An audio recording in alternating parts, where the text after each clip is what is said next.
خلصت يا حبايبي اهو الفطير زي ما انتوا شايفينه اهو، من 4 كوبايات عملت اهو زي ما انتوا شايفين. طلعوا 1 2 3 4. السلام عليكم ورحمة الله وبركاته. ازيكم يا حبايبتي، عاملين ايه؟ يا رب دايما تكونوا بخير وصحة وعافية وستر ورضا من الله. نسمي الله ونصلي على الرسول. بسم الله والصلاة والسلام عليك يا رسول الله. اللهم اني اسألك التقى والعفاف والغنى والستر والرضا لي وليكم ان شاء الله. بصوا، الواحد بقى زهق من الاكل وقلت عايز اكل كده حاجة، قلت اعمل فطيرتين واكل بيهم جبنة قديمة. لو عندك عسل، عندك اي حاجة في البيت ممكن تاكلي بيها. الفطير حلو في البيت، ممكن تعملي في اي وقت، وبعدين ما بياخدش وقت وسهل وبسيط وحاجة زي ما بيقولوا يعني تغيير في الأكل. هعاير 4 كوبايات، ال4 كوبايات يعملوا حوالي نص كيلو اهو. بصي الكوباية دي، طبعا الكوباية دي في كل بيت عندنا ايه، اسمه بيكي بيكر، ده حلو برضو. والضحى بعديه، واي دقيق بقى متعدد الاستخدامات بتستعمليه. بصوا يا حبايبي، عيرت 4 كوبايات ونخلتهم. دي معلقة ملح ومعلقة سكر اهي، معلقة سكر كبيرة ومعلقة ملح صغيرة. ده لزوم الدقيق، بس هو ده اللي انت هتحطيه على البتاع. هنجيبه بقى ايه، كوباية مية دافية، عشان احنا دلوقتي الدنيا قربت تسقع وجو خريفي كده، فتجيبي مية دافية. بصوا يا حبايبي، هنزل بالمية واحدة واحدة. طبعا الدقيق بتعملي المية حسب الدقيق بتاعك، في دقيق بياخد مية كتير وفي دقيق ما بياخدش مية كتير، فانت كده بتظبطي وتشوفي الدقيق بتاعك هياخد ميه قد ايه. دي كوبايه اهي، كوبايه على 4 كوبايات دقيق. بصوا حبايبي، انا مليت كوبايه تانية اهي، هنشوف هياخد قد ايه. بتنزلي كده ايه، معلقه معلقه، ما تحطيش كتير عشان العجين ما يعملش منك، تحتاجي بقى دقيق تاني تحطيه وكده. لا، ظبطي انت كده مع نفسك لحد ما العجينه تلم معاكي اهو. بصوا، هننزل معلقه معلقه. احنا عايزين عجينه لا طريه ولا ناشفه، مظبوطه يعني. بق تاني اهو بس.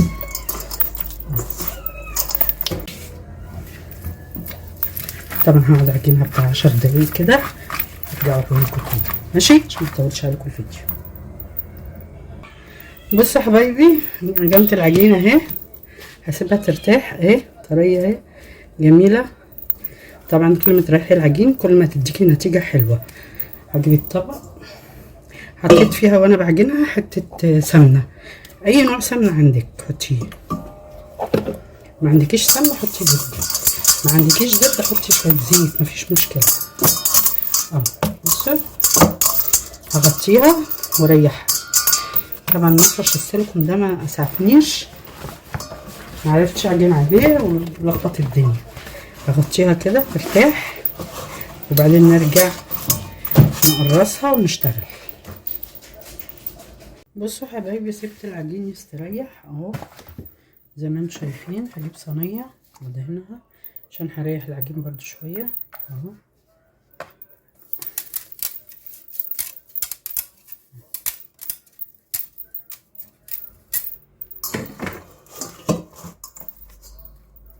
بصوا العجين بقى سلس معاكي ازاي. بصوا، ريح العجين اهو، ريحنا. هنقطع بقى،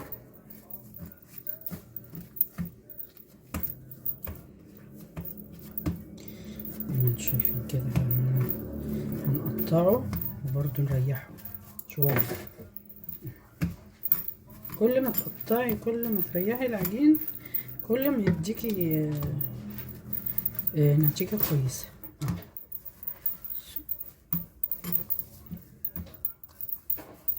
قطعي العجين، بسم الله الرحمن الرحيم.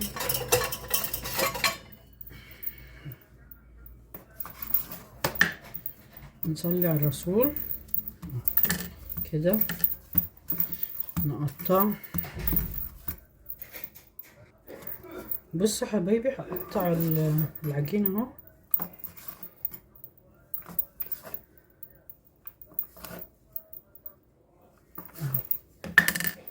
خد واحدة واحدة كده اهو، لفها برضو هنريحها شوية اهي اهو. بسم الله الرحمن الرحيم. هعمل الباقي وارجع لكم تاني. بصوا يا حبايبي عملتهم اهم، هحط عليهم شويه زيت من فوق الوش عشان ما ينشفش، واغطيهم واسيبهم يستريحوا بتاع ربع ساعه وارجع لكم تاني. رجعنا اهو حبايبي، عملت السطح اللي هشتغل عليه الرخامه، كاونتر اي حاجه. عصته زيت عشان ما تلزقش اهي. نضيف بقى كده. بسم الله الرحمن الرحيم. سم الله، صلي على الرسول. بسم الله والصلاة والسلام عليك يا رسول الله. بسم الله.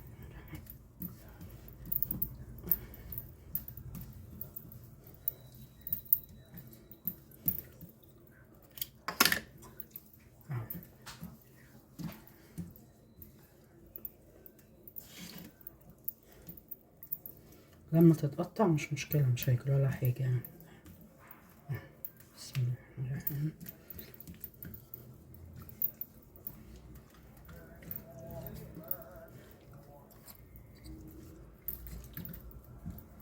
انا عاملاهم فطاير صغيرة مش كبيرة، فهي هتتفرد على قد حجم الكورة اللي انا عاملاها.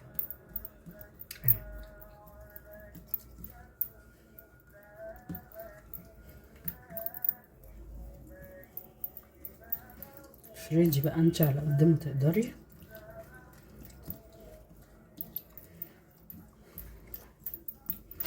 تعشي بيها بقى، تفطري بيها، تكوني عايزة تتغدي مثلا زهقانة من الأكل، حتة جبنة قديمة، أي حاجة بقى.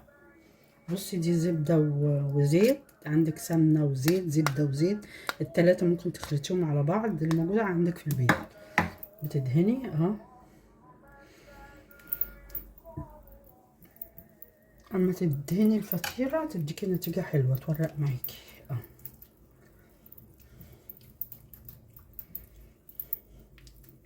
هعمل بس واحدة معاكم وهكمل انا عشان ما اطولش الفيديو عليكم اهو. كل ما تتني تدهني اهو. بسم الله الرحمن الرحيم.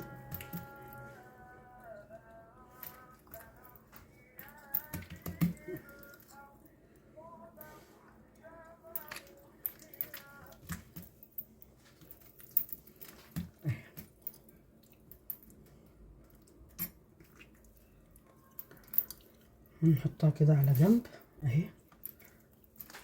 هنجيب واحدة تانية. بسم الله الرحمن الرحيم. نفردها برضو نفس الطريقة اهي. الزيت يساعدك على انك تفردي. خلي ايدك اهو. عندك اللي هي المردانة دي اعملي بيها، ما عندكيش خلاص الموجودة عندك اعمليه اهو.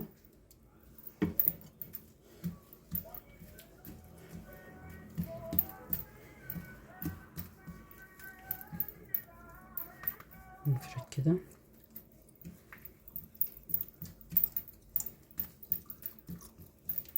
ممكن تعملي لو مثلا عندك خشبة بتاعت اللهم صل على النبي، عندك نشابة، عندك خشبة بتاعت مكنسة، مفيش مشكلة، تساعدك برضو تفرد معاكي كويس اهو. مشكلة عندي اللهم صل على النبي الرخامة مش واسع عشان اعمل معاكم اهو. بصوا يا رب تكونوا شايفين.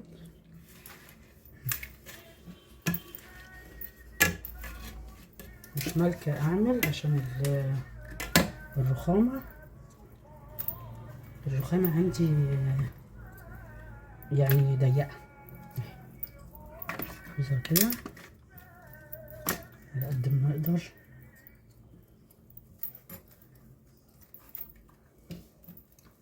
بسم الله الرحمن الرحيم. لو اتقطعت مش مشكلة، ما تخافيش يعني.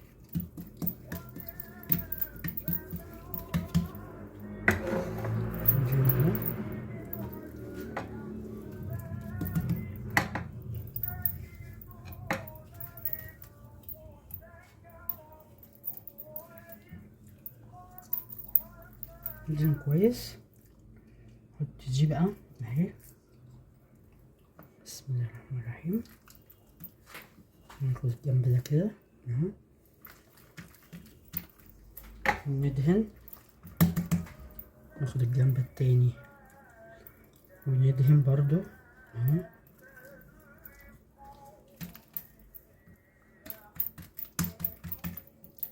كده، وندهن نعملها كده اهو، ندهن برضو اهو. وبعد ما نعملها ونخلص الكمية كلها نحطها في التلاجة شوية بتاعت نص ساعة في التلاجة عشان الزبدة ما تطلعش وانت بتعملي، تفرديها اهي. بسم الله الرحمن الرحيم. افردي كده العجين، مفيش اسهل من كده، جميلة.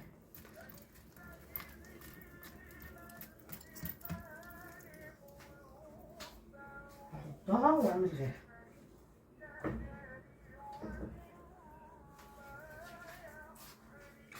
هخلص بقية الكمية، وقبل ما اخلص بقية الكمية بواحدة هوريكم برضو ايه اخر واحدة، خليكم معايا. بصوا بقى بعمل كده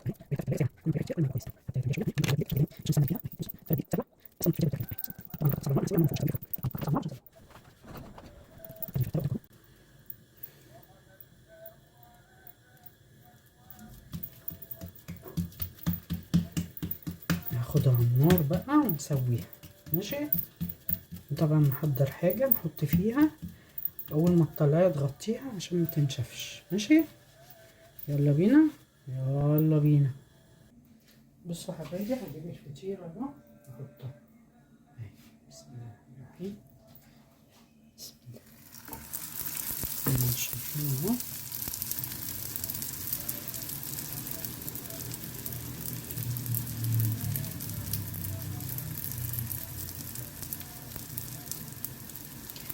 نغطيها عشان تستوي. هوريها لكم بعد ما تستوي.